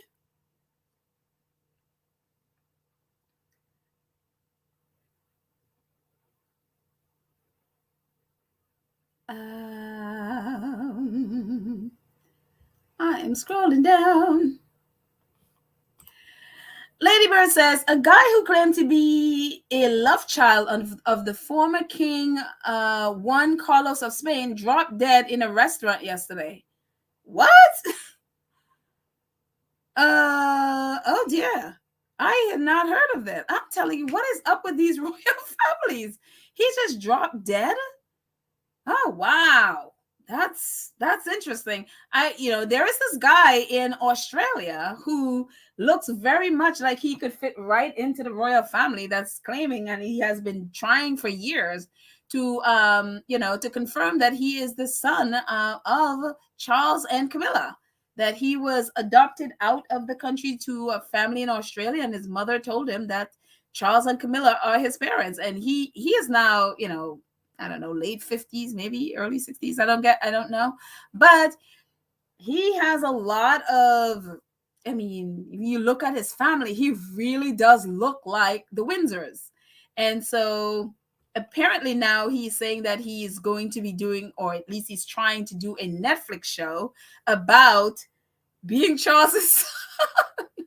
So if they think the crown is bad, come, look out for a show from your child.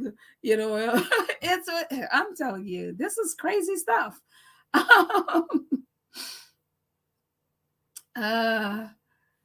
Sandy Pownell. Hi, Sandy. Sandy says, these royal men love chocolate in their royal milk. Tell the truth, Bella, they're tired of the boring, everyday looking things and people. Well, some of them like chocolate, but, Prince Philip sort of stayed with vanilla.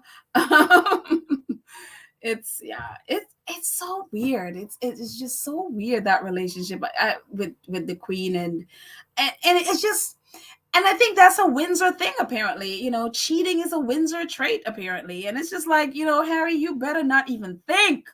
You better not even think of going in that direction. I'm so happy that he seems to have such a different mindset, and I think he's more of his mom. And after knowing what happened to his mom, I'm glad that at least it seems like he is not. That's not his way at all. But it seems that the Windsors are really, and then the women sort of have to accept that. It's like, oh no, oh, it's just nasty.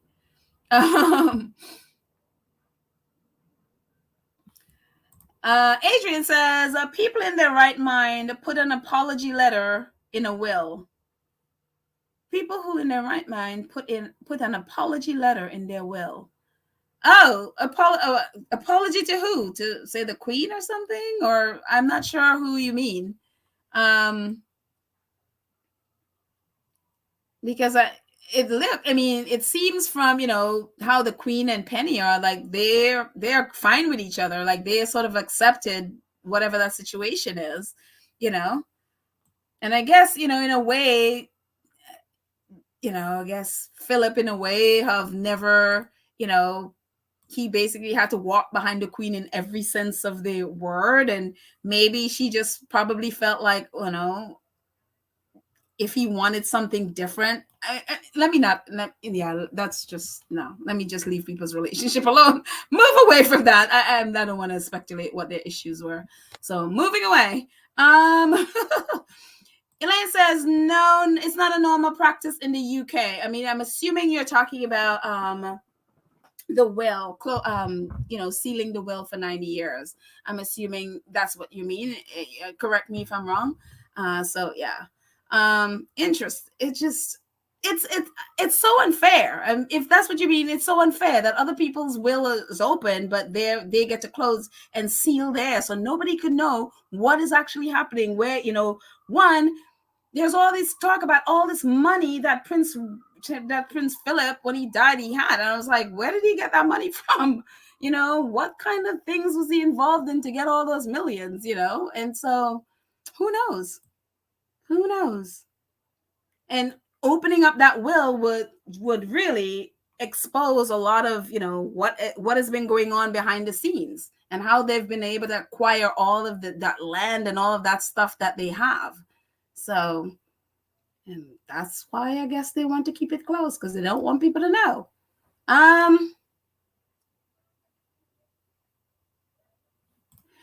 Trish Nelly says, oh, she's talking to Lydia. I left Baron's podcast yesterday. I think it was over. Came back and found out that Baron had a marathon going on. It was awesome.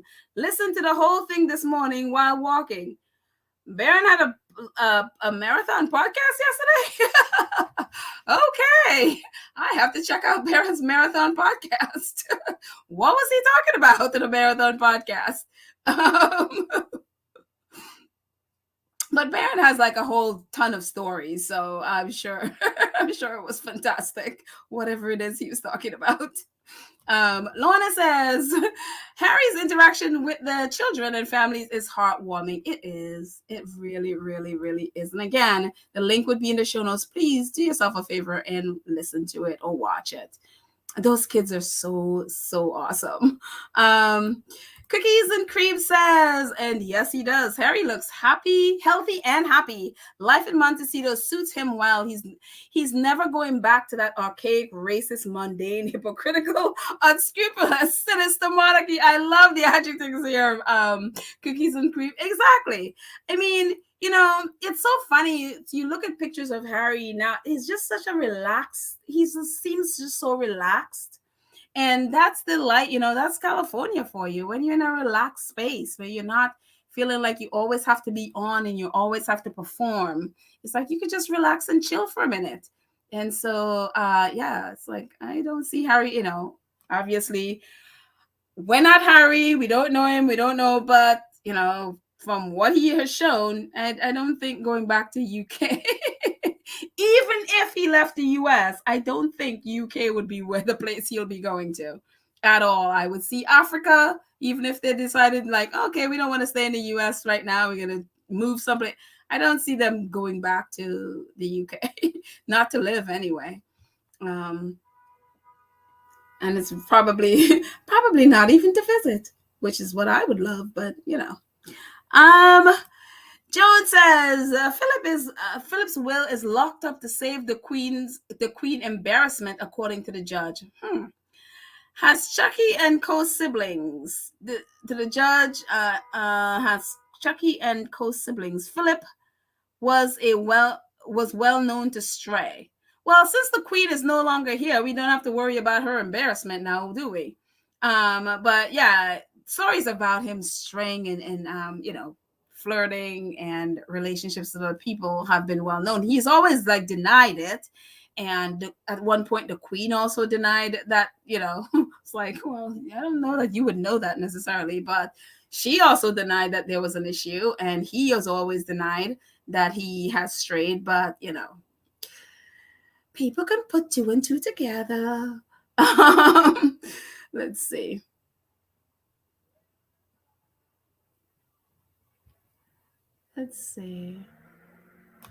Lottie G said, yeah, I saw that guy in Australia, and yes, he does play, but Charles and Camilla, I pray to God.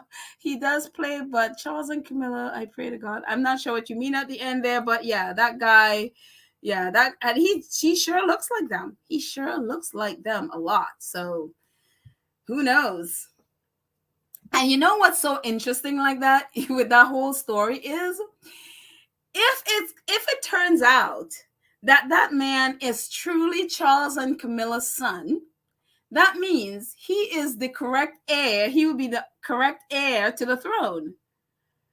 And not only is that interesting, because his wife is Aborigine. And so they'll literally have a black woman on the throne. It I'm telling you, this is oh my goodness, it would be so hilarious to watch this because not only if that turns out to be true, it's like, what would William do? What would William do? And you see how they treated Meghan, and only to find out that if that man turns out to be Charles's son, and he is the actual the correct heir to the throne, and his wife is not white, and if she becomes queen, that would be the best thing. That would be, oh my goodness. I just imagine what the UK would do. That would be so amazing. It would be absolutely amazing. So, let's see.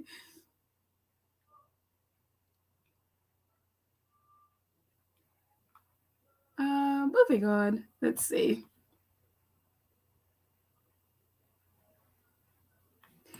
Joan Hickey says Philip was probably only allowed near the Queen to beget kids. He needed outside love.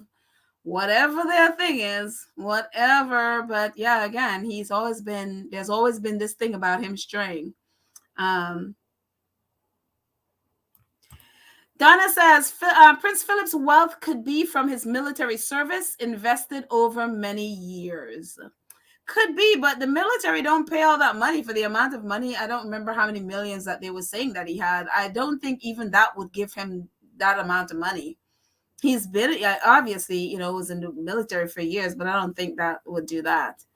But again, I don't know. Maybe you're right. Maybe he did, invested his money wisely, and it grew, and that could, who knows? We have no evidence for it, but it just seems kind of like, Again, if they opened up the will, then you have a better idea of where, of what he has, how, and you could figure out where that money came from a bit better. But since they have it closed, nobody knows.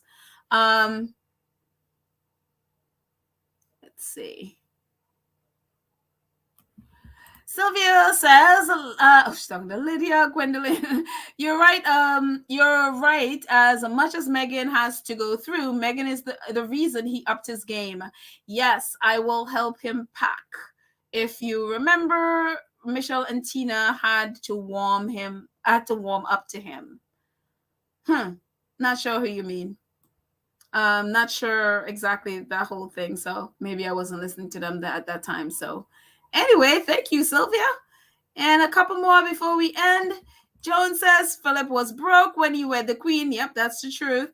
And he acquired cash over the years since. Yeah, that obviously, right? But my question is, from where? That is my question. Where did he get this money? Apart from the military, and yes, Sylvia, yes, definitely apart from the military, some of it, but the millions that I'm seeing is like, don't know.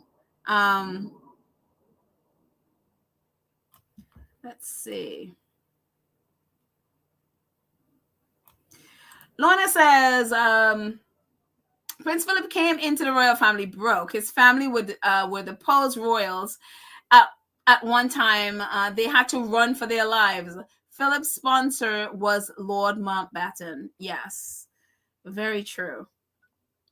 And we also have to remember that he is also the Queen's third cousin. God, it's so gross. I think they share the same grandmother, or is it great grandmother? They share either the same grandmother or great grandmother, something like this. Yep. Oh no, you cheated? Connie says, I know I cheated on Barrett with Petal.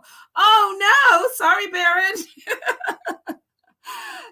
Okay, so I guess we are just like Prince Philip now. We have cheaters we have cheaters here. And she involved me in the whole thing. Oh my goodness. Yeah, thank you. Thank you, Church Nelly. But we're gonna end in a second because I'm assuming Baron is coming up in a second. Let's see.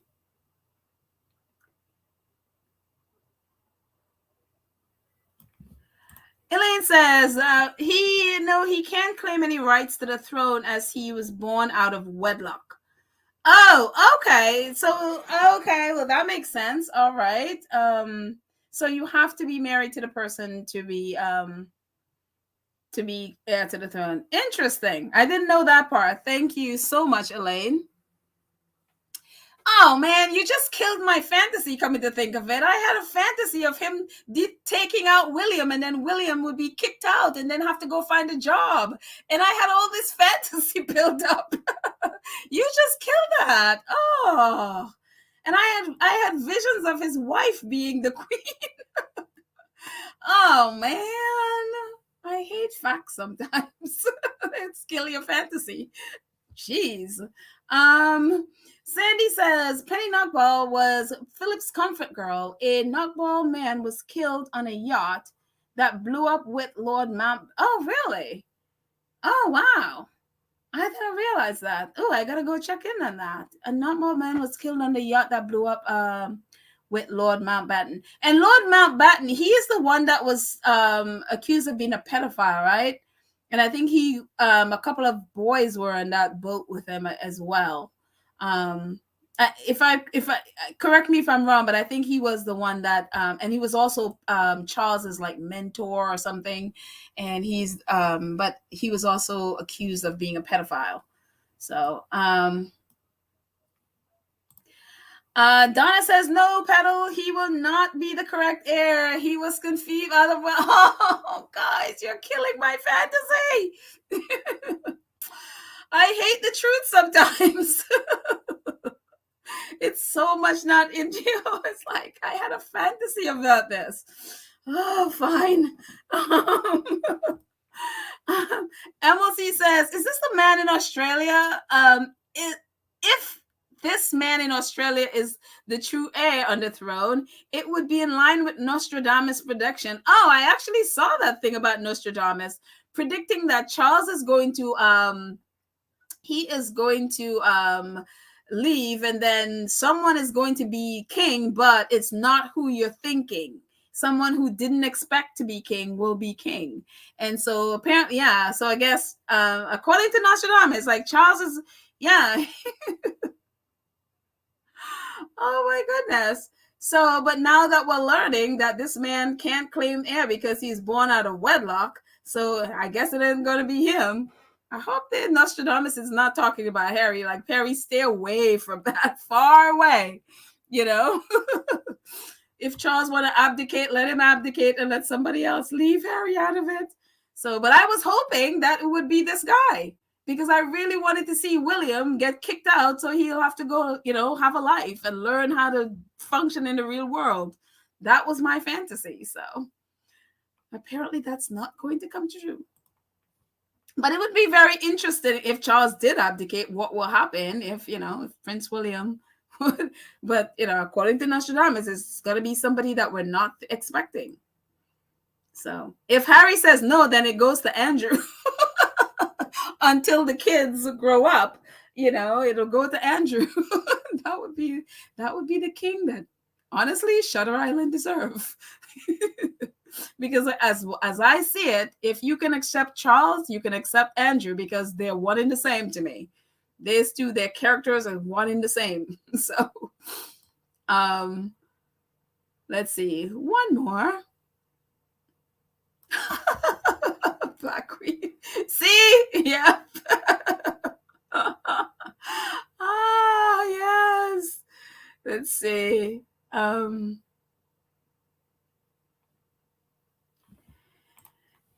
Nene League's son, a heart attack and a stroke at 23. I don't know who this is, but somebody has a stroke and a heart attack at 23? Sheesh. Oh my goodness. Wow. Interesting. That is sad. I hope he's okay. I mean, I don't know who this is. I've heard of her name, but I don't know. Wow, that's sad.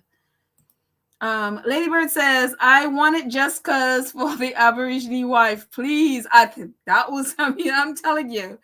And she is fierce. I saw an interview with both of them, and she is pretty fierce. So I love her. I was like, powerful woman. So they're gonna fight, but apparently they can't have the throne because he's a, he was born out of wedlock. So again, there goes our fantasy, Ladybird. There goes our fantasy.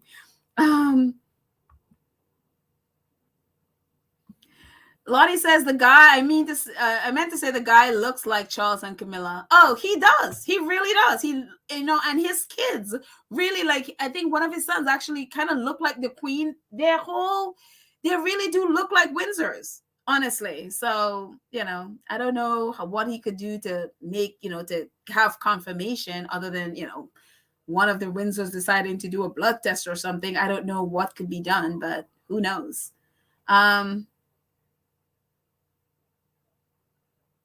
Let's see. One more.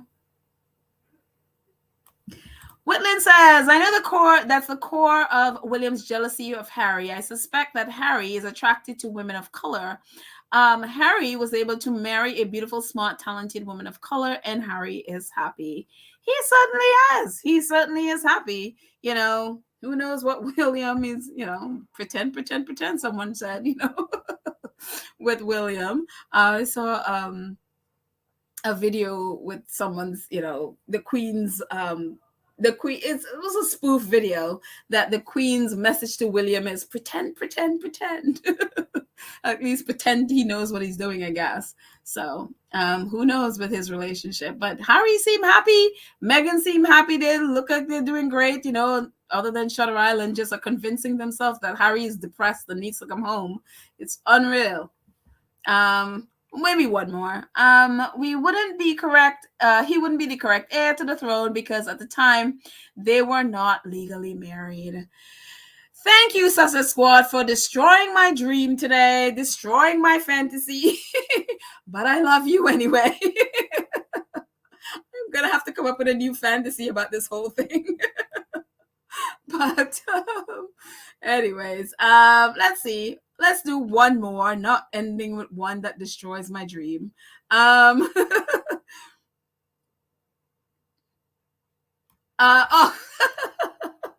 See, everybody having this vision. Cynthia's like the unexpected king that Nostradamus talked about. Could it be Durante Day, Australia? Cynthia, apparently not. Apparently would not be Durante Day. Joy says, Tina and Michelle, always for Harry and Meghan. That is why they started the podcast. Yep. That is definitely why they started the podcast, especially because of what they saw they were doing to Meghan. So yeah, that's why they started it. Elaine says, sorry, but that's all right, Elaine. I will survive. I will survive having my dreams crushed. So anyways, guys, I think we're just going to end it here.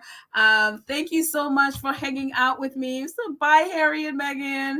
I appreciate you guys so much. Thank you so much to our awesome moderators, Lydia, Church Nelly, Karen M. I didn't see Julia Rock today, I don't think. But Cookies and Cream is here as well. Thank you guys so much for everything you do, keeping our space safe and wonderful and fun, even though you crushed my dreams. I think I'll forgive you tomorrow. Today, I'm not going to be forgiving of anyone crushing my dreams, but tomorrow I'll forgive. So, but anyways, thanks to our wonderful moderators for taking care of our space and making it really and keeping it really nice and safe. Thank you to our 2 Cents Crew members who so out of the kindness of their heart support this channel every month. I appreciate all of you so much. We have 2 new ones that came in, and I'm going to have you and welcome you on our next show. But thank you all so much just for your support, and to our wonderful Go Star members who support via super chats, super stickers, super thanks, PayPal, Cash App, merchandise. Thank you guys so much for your support in every which way you do. I appreciate it. Thank you all so much.